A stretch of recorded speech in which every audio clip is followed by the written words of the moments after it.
Rússia rejeita trégua natalícia na Ucrânia, no dia em que as forças armadas ucranianas neutralizaram o ataque com drones em Kiev. Fortes quedas de chuva e neve deixam autoridades europeias em alerta. 5 tornados nos Estados Unidos na origem da morte de uma criança. Milhares de adeptos celebraram no Catar e na Argentina a qualificação da seleção albiceleste para a final do Mundial. A Rússia garante que não recebeu qualquer proposta para realizar uma trégua natalícia na Ucrânia e que não tem intenções de o fazer. O Kremlin respondeu desta forma aos apelos de Volodymyr Zelensky, que sugeriu no início da semana que o caminho para a paz poderia passar pelo início da retirada este Natal. De acordo com o presidente ucraniano, a resposta russa não se limitou a palavras. Os terroristas atacaram esta manhã Kiev com 13 drones. De acordo com as informações preliminares, foram todos abatidos pelos sistemas de defesa aérea ucranianos. Por isso estou orgulhoso. As autoridades ucranianas asseguram que não há vítimas a lamentar, mas acrescentam que alguns edifícios foram atingidos pelos destroços dos drones. Para os locais, cada dia é um desafio. O inverno está a chegar. Como é que as pessoas podem sobreviver? O que querem de nós? Não nos deixam viver. As acusações seguem de parte a parte e esta quarta-feira a República Autoproclamada de Donetsk acusou Kiev de disparar mais de 700 mísseis contra edifícios residenciais da capital da região desde que começou a receber armas da NATO.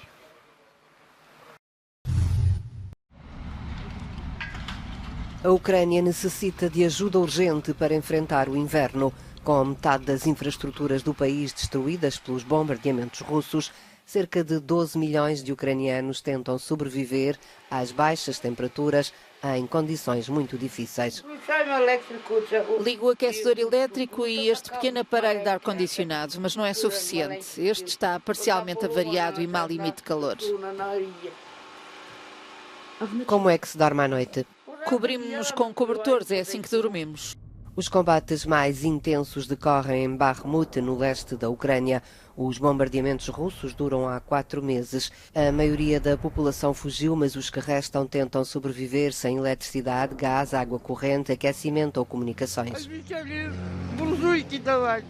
Foi-me prometida uma nova fornalha de combustão para aquecimento, mas nunca a consegui. Como é que sobrevivemos quando a casa está gelada? O presidente Zelensky disse na conferência de doadores em Paris, onde participou por videoconferência, que neste momento cerca de 12 milhões de pessoas em quase todas as regiões não têm fornecimento de energia. Infelizmente, frisou, esta é uma situação típica e esperamos novos ataques russos todos os dias, o que pode aumentar dramaticamente o número de interrupções de fornecimento. Mais de 70 países e organizações internacionais deixaram na capital francesa a promessa de mais de 1.000 milhões de euros de ajuda à Ucrânia para levar às populações a energia, aquecimento e alimentação que lhes permita enfrentar este inverno de todas as provações.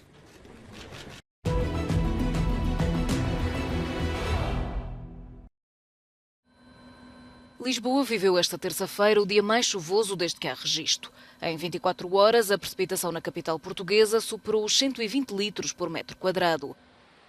De acordo com o Instituto Português de Meteorologia, o fenómeno extremo de precipitação não é inédito, mas está a tornar-se mais frequente e com uma potencialidade de destruição muito maior.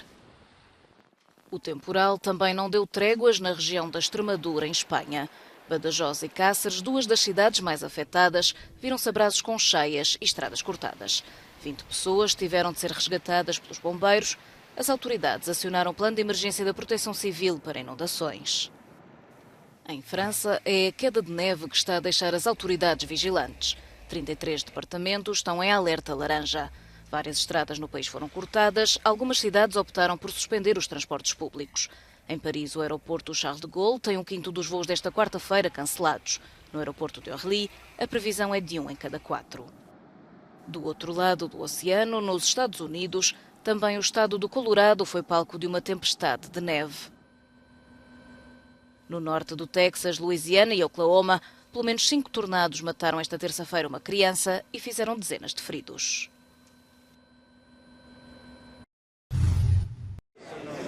Os ministros europeus da energia não conseguiram chegar a acordo sobre um teto máximo para o preço do gás.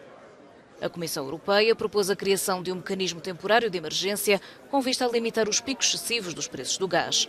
Mas o montante a partir do qual esse mecanismo de correção seria acionado, atualmente nos 275 euros por megawatt-hora durante 2 semanas, continua a dividir os Estados-membros. Alguns países, como Portugal, defendem um teto de 200 euros por 3 dias consecutivos. As negociações serão retomadas na próxima segunda-feira. –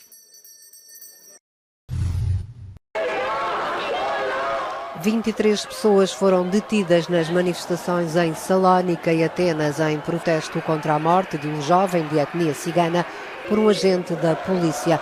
Os protestos nestas duas cidades gregas, assim como noutras localidades do país, começaram no dia 5 de dezembro, dia em que o jovem foi atingido a tiro, e exacerbaram-se quando o hospital anunciou a sua morte uma semana depois. A comunidade cigana apela à calma. O jovem de 16 anos foi alvejado por um agente numa perseguição após ter metido 20 euros de gasolina e fugido sem pagar. O agente diz que disparou porque temia pela vida dos colegas que participavam na perseguição e que visou as rodas do veículo. O jovem foi atingido na cabeça. Os manifestantes e a comunidade cigana fazem acusações de racismo. A violência dos protestos tem vindo a crescer. Joe Biden assinou esta terça-feira o projeto de lei para proteger o casamento entre pessoas do mesmo sexo nos Estados Unidos. Durante uma cerimónia na Casa Branca com milhares de convidados, o presidente norte-americano reiterou a importância da medida, que visa impedir qualquer Estado de revogar o matrimónio homossexual. Esta lei e a lei de defesa são um golpe contra o ódio em todas as suas formas. E é por isso que esta lei é importante para todos os americanos, independentemente de quem for ou de quem ama.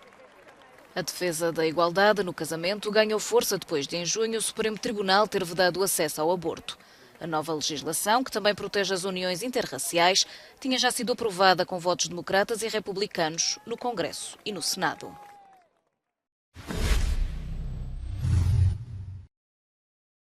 Como é o som de um pequeno tornado em Marte, o rover da NASA captou por acaso este som.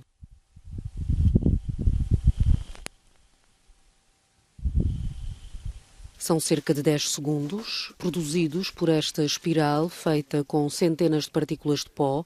O som captado pelo Perseverance é diferente, mais silencioso, até porque o vento era menos forte do que o ouvido na Terra. Ao mesmo tempo, a câmara capturou imagens enquanto o seu instrumento de monitorização recolhia dados.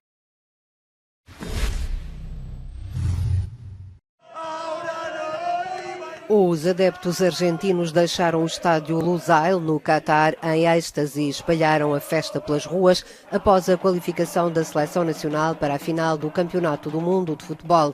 Uma vitória frente à Croácia por 3-0 que não deixou dúvidas. A correspondente da Euronews comenta: dezenas de milhares de fãs argentinos aqui no Catar obtiveram o resultado que esperavam.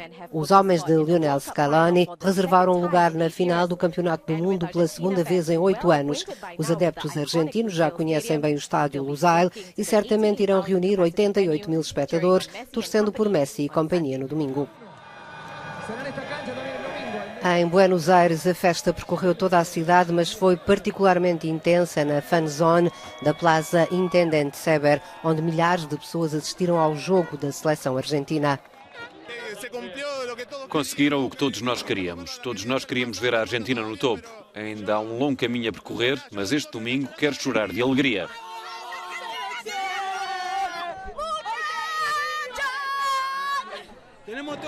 Pomos toda a nossa fé em Messi e nos outros jogadores. Jogo após jogo, eles mostraram-nos que somos os melhores do mundo. França ou Marrocos, qualquer um dos dois, vamos acolhê-los com grande alegria.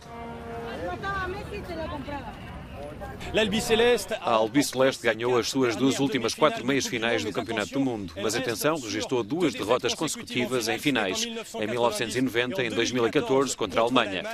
Agora é toda uma nação que apoia Lionel Messi e que conta com ele para erguer o troféu mais bonito do mundo, 36 anos depois de Diego Maradona. Cyril Forneris, Euronews, Buenos Aires.